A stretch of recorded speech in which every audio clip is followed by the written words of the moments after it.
welcome everyone to tonight's core volunteer training. We're specifically hosting tonight's webinar on improving our communications, and core volunteer training is specifically created to support you in becoming more active and empower you to achieve your larger goals for climate advocacy with Citizens Climate Lobby. Tonight's essential topic is going to be led by CCL Effective Communication Action Lead, Dave Folland. Dave Folland has been an active CCLer for the past 7 or 8 years now, I guess even, and is a retired pediatrician as well as the co-leader for the Salt Lake City chapter of Citizens Climate Lobby. And he's also been very active with the Effective Communication Action Team. So he's going to be standing in on that level, wearing that hat tonight. But you can also ask him any questions you might have about child medicine throughout the call as well. Thanks, Brad. We have a quick couple of learning goals that we'll highlight, and then we'll pivot right into this lesson. So we're hoping that after tonight's lesson, you'll have 2 quick takeaways and be able to kind of do this in the field. The first of which is just locating and finding effective communication tools and research in the Learning Center within community, and to apply those in your own conversations. And then also demonstrating these communication principles, especially the ones that Dave is going to lead us through in a partner activity in the second part, in the field with engaging and reflective listening, open-ended questions, and really returning to that common ground basis for language. To do that, we're going to have a pretty straightforward agenda. I'm going to quickly review some of ecoAmerica's communications research and highlight the webinars that we've co-hosted with them in the past, as well as the main takeaways from a couple of other traditional sources, including the IPCC and the Yale Project on climate communication. Then we'll open it up for some Q&A. And then we'll pivot to Dave's highlighting a lot of the principles of behind effective communication, have more time for a robust discussion, and then pivot to a partner activity. So without further ado, let's jump right in. And we'll just start by reminding you a couple of key takeaways about the ecoAmerica research on communications related to climate change that really kind of helps set up tonight's discussion. And I think the most important part before really even jumping into anything is just highlighting that with any communications research, I think it's really important to highlight that there are no silver bullets. There's no magic word that's going to open a door that's locked right now. However, there is a lot of research out there that shows that framing and sequence do matter, and that if we start with the right foot forward, we often can get further along in relationship developing and deepening that connection than we might with other forms or approaches. But essentially, this research reveals that there's really the sequence of steps that best prepares your partner or your group, if you're making a presentation, to really open up and listen and accept your message, as well as helping support them into moving into action. So let's start with bonding. The most important principle that they really began with is emphasizing the importance of starting with people and staying with people. Oftentimes, as climate communicators, we can think in the abstract, we can think of far-off impacts, we can think of other impacts beyond the human species. And what ecoAmerica's research really shows is, especially if you're focused on people that may be on the fence in being concerned about an issue like climate change, it's really important to bring this down to the human connection, and to even start before anything else by doing that in thanking your partner for the chance to connect, demonstrating appreciation for their values, and even starting by a connecting story. You know, what is it that really has framed this issue for you in your own experience? And then having a chance for really immediately opening up and having their own sharing on the story as well. They also highlight some things that I think for folks on the call tonight might be a little bit harder to get behind or really understand. One of them is really emphasizing that there is ambivalence. You know, we often get the importance of framing the 97% consensus in the scientific community, especially within climate science research phrase. And I think what ecoAmerica's research highlights is that, you know, while there is this strong and increasingly growing consensus within climate science, there is a lot of ambivalence with the general public, and it's important that you don't dismiss that ambivalence that they might have, and instead acknowledge that, hey, we still don't know everything. Here is the general consensus right now, but, you know, there's always room for debate. And instead of having that debate tonight, let's actually focus on having this be a human impact story. So it then says, you know, the importance of scaling from person to the planet, really framing this as an issue, obviously, also of dealing with the fragility of a planet operating with a 7 billion population. And then from there, what they really dive into with the science part of the education of any conversation is really focusing on local facts. So what is it that you've seen in your own backyard? Before the call tonight, we were talking about the third Northeaster in 2 weeks. You know, what's topical and relevant and recent throughout the United States? There's clear diversity in the impacts that all of us are experiencing. This slide highlights several examples throughout that, from California to Florida. And then before kind of dwelling too much in those facts or those local impacts, really move on to trusted messengers as well. So you want to be strategic upon who you think your partner or that person that you're having these communications with turns to as a trusted source. One person that we've highlighted here on this slide is one of our advisory board members, Dr. Catherine Hayhoe. She's an evangelical scientist down here at Texas Tech and has a real standing not only with the climate science community, she's an actual IPCC lead author, but she also has a real in the local evangelical community. Her husband's a pastor there. So really being able to speak on that human level as well. And who else is it that you think might be a trusted resource for the people that you're going to be connected with?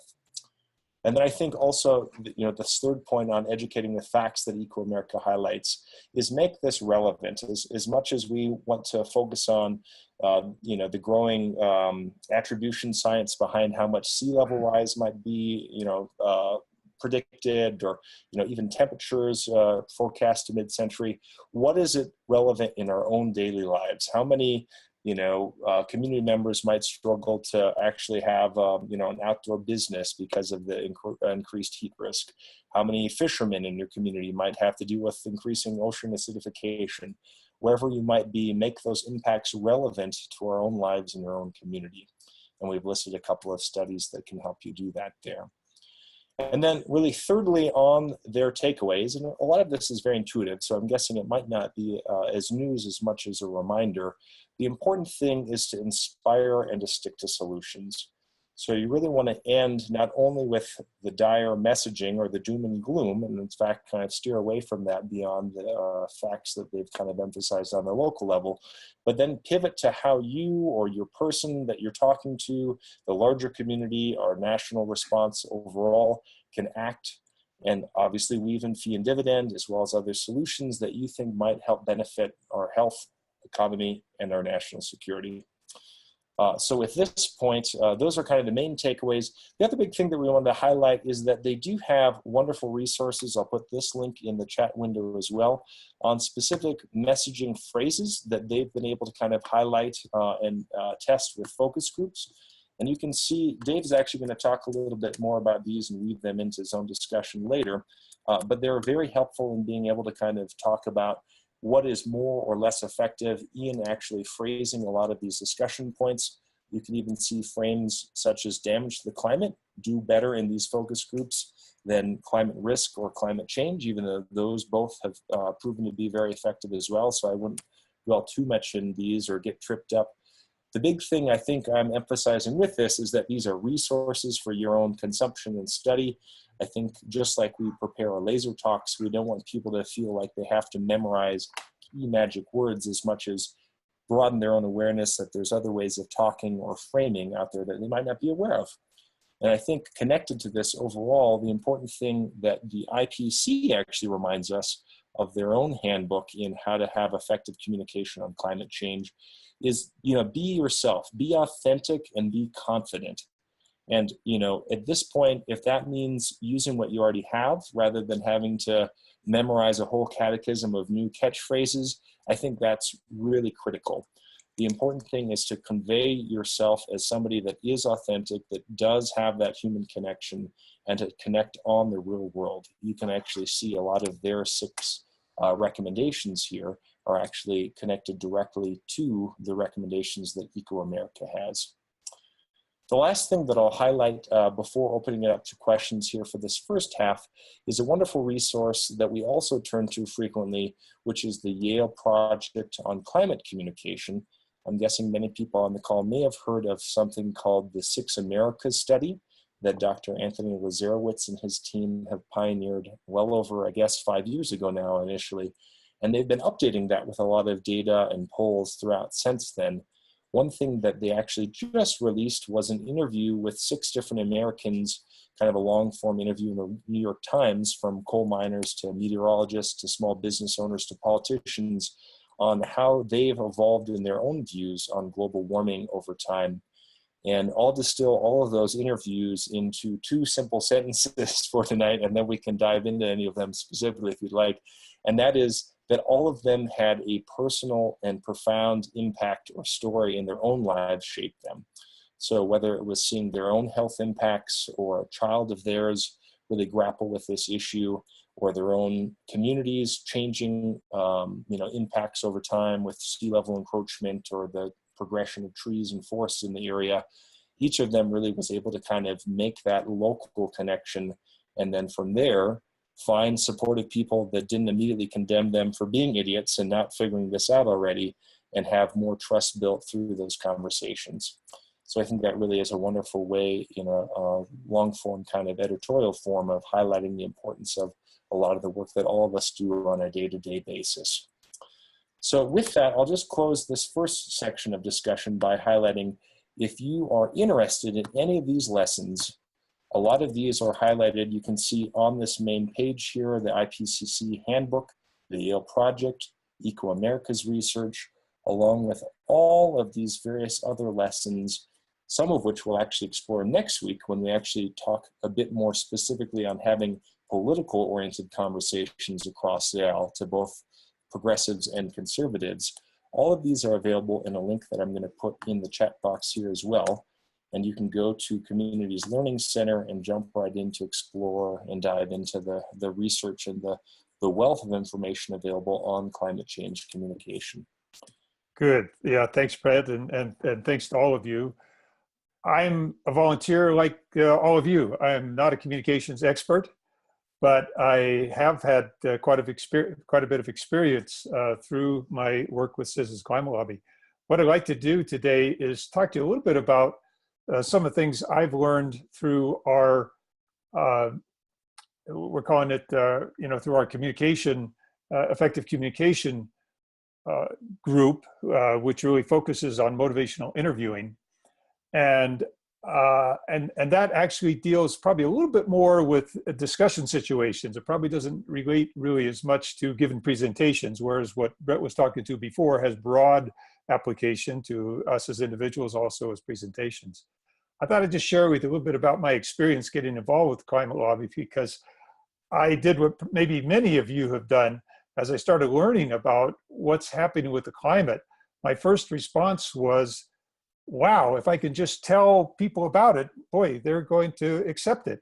And I had this experience where after a few months with Citizens Climate Lobby, I went backpacking with my family in the Wind Rivers. And I took a book along, which was James Hansen's Storms of My Grandchildren. And as I read that through the book, it's kind of like each chapter was like more and more, wow, this could become like Venus, and this is horrible. So I really kind of told this to my family, and what I realized is after a bit of time, they started kind of zoning out. They actually tolerated me. They still do talk to me and stuff, but I found that that doesn't work. And we have in the slide here Katharine Hayhoe, who Brett has mentioned before, because I've learned so much from Katharine Hayhoe. And Katharine really talked about how if we can communicate around our common values first, find some commonality, how helpful it is. Katharine gave a talk, which is on community, about talking to the media. And she gave an example of a talk that she gave to the Rotary Club. And when she was sitting there at the Rotary Club, they sit down, they'll usually have a meal, and then they have a presentation. Well, when she was sitting at her meal, she looked up and she realized that the Rotary Club had a 4 tests to see if it would meet the Rotary criteria. So she took a few minutes and rearranged her slides right around those 4 principles of Rotary, so that she could connect with them around values that they clearly had stated. And I've seen her do that before, and I think she is somebody we can all learn from. because of the way she does that so effectively. But getting on to a little bit about motivational interviewing, I want to just give a beginning, some beginning ideas of motivational interviewing. We have had about 5 presentations by Dave Christian, who's a psychologist who's used this in his work.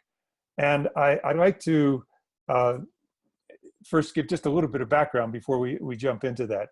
And that is, as we talk about connecting around core values, I think most people have probably seen our 6 basic values in Citizen Climate Lobby. But if you haven't read the one recently on relationships, you might read that over again, because it talks about we need to approach people in respect, appreciation, and gratitude. And what Dave Christian has really taught us is this, is that we kind of judge a person from intuition. We actually start making judgments as soon as we see a person, before they even start saying something. If we have negative opinions about that person, there's a thing called emotional leakage. And we're all kind of intuitive. We can kind of pick that up. So it really is important that we find, those things that we appreciate with people. And otherwise, it's really hard to connect around those common values. Another thing that we do in motivational interviewing, as we talk about our discussion with somebody else who has maybe somewhat different opinion, we consider those people a partner. And I think if you think of those in a partner, rather than maybe somebody that's in opposition, again, you can bring them in. In fact, Dave has said that our discussions are going to feel more like a dance and less like a boxing match. And I've experienced both of those. And I tell you, the dance is not only more fun, but it's more productive. I could give an example. There is a AIDS who's a person that we have different opinions about things about climate. Like, for instance, he said, I can't see doing something now for the climate that may have that might affect the economy now, but could have importance 100 years later. Well, I think we all realize, hey, it's not 100 years off. But I really like a personable guy. He's been willing to meet with us a number of times, and I really do appreciate him. And I think it's that relationship that's been able to advance things forward. So, if we have that relationship, then I think we can start approaching our discussions in ways that would actually open discussion. And what we do in the motivational interviewing is starting to engage with us, what we call it OARS, O-A-R-S, using open-ended questions, affirmations, reflective listening, and summarizing. What I'd like to do today is to go into a little bit more just the open-ended questions and reflective listening, because that's how we kind of start out, and we're going to have an opportunity to practice those a little bit. And I think most of you are probably aware a little bit the difference between an open and a closed question. But here we have on the slide, will you support carbon fee and dividend legislation? It's yes or no, closed. But if we were to say something like, how much you know about our bill, we're more likely to open the communication. And Dave has taught us the 6 W's, and those are questions that start with who, what, when, where, why, and how. And I was thinking about this a little bit with the question that you raised, John, about how do we move people who maybe don't see the climate process as urgent as us, or as great a need to have more systemic, kind of interventions. And part of what I was thinking, John, when you were saying that is, well, if we can find out where they're coming from, and again, these 6 questions, who, what, when, where, why, and how, can help us a little bit more kind of where they're coming from. As we explore that a little bit more, then we may be in a position to share our opinion, about the urgency. I just gave you a couple of other examples that of kind of open questions, like what do you like about revenue neutral solutions like carbon fee and dividend, or what parts of carbon fee and dividend would you be able to support? or when would you be able to support carbon fee and dividend? So depending on the situation, again, those may open discussion with you, and you connect around where they're coming from. The reflective listening is a process of sharing back with the person, with your partner, what you understood them to say. Now, it may be something they said explicitly or something that they actually implied. So, for instance, you might say something like this: what I hear you saying is that you don't really trust the federal government to return all revenues to households. Or another situation you might hear this is, oh, you seem frustrated with the inability of Democrats and Republicans to work together on this issue. So by reflecting it back, it does a couple things. Your partner actually feels heard, feels that you have really listened and incorporated what they were saying or what they were meaning. And that can significantly enhance the communication. Anyway, those are just two basic ideas that we throw out there. And actually, we've spent an entire hour discussion about two parts of ORs. So there's two whole sections on ORs, and you can explore that in some more detail. I was going to reflect back a little bit too on ecoAmerica, and the thing I was thinking about ecoAmerica is that there's a number of words that they have found are much more acceptable.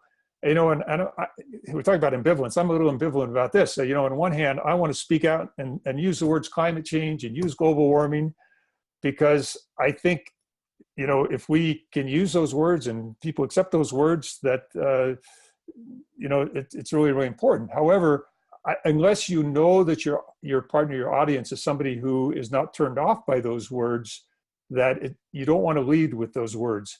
We had quite a good example of this in the Utah legislature. There were actually 2 climate resolutions that were in the Utah legislature this year. One climate resolution was about global warming and climate change, and it didn't pass committee. Another climate resolution actually talks about variability in the changing climate and accepting the science, but that resolution was called the Resolution on Economic and Environmental Stewardship. So they led with that, and actually that passed the House and the Senate, and now is waiting for the governor to be signed. So that was a pretty striking example of leading with global warming versus leading with something that's related. So if I piqued your interest a little bit for the action team, the communication action team, Brett has put here on the slide, how to find that. And if you go to community under connect, then if you go to action teams directory, and then under directory, we have effective communication. So if you go into effective communication, there you'll see, the various recordings that we have, but the first one in blue is Introduction to Motivational Interview.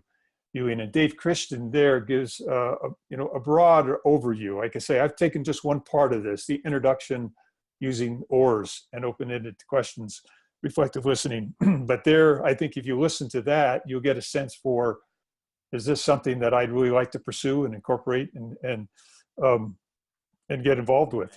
And at this point, we're going to pivot to the final leg of our kind of 3-part stool for core volunteer training tonight. It's the partner action plan.